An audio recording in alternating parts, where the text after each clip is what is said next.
stupid. No. Thick stupid thick.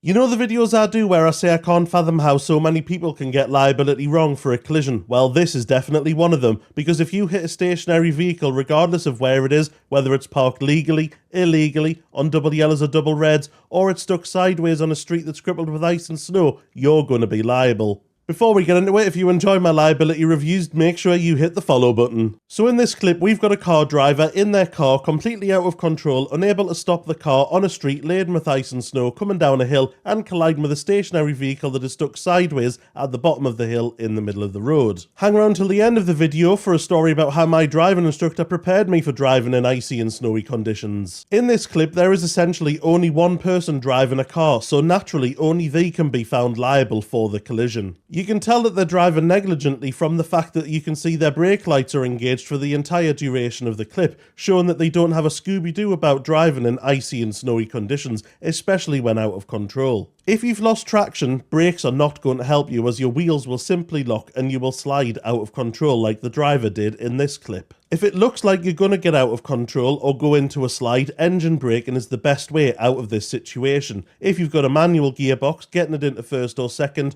bringing up the clutch gradually until you're in that low gear, and then you'll be able to control the car through engine braking. If you've got an auto box and have the option of manually putting it into a low gear, or if you don't, coming off the throttle and allowing the car to naturally come down the gears while slightly engaging and disengaging the brake will aid in getting the traction back. The absolute last thing that you should be doing is just slamming on the brake and hoping for the best in this situation, as you will simply lock the wheels and slide out of control, again, like the driver in this clip. When I was learning to drive, as I was going to be passing my test in late December, my driving instructor took me on a lesson or two that were dedicated to driving in snow and ice. This wasn't for the benefit of getting me to pass my test, but were what he called lessons to actually drive a car, not pass a test. So we went completely off the patch of where my driving test would be for a little challenge. I had to follow his directions for an hour straight without touching the foot brake once, using only engine braking, and it worked. And when we get heavy snow and ice in the hills of Durham, I can spot the drivers who've had this kind of lesson versus those who were only taught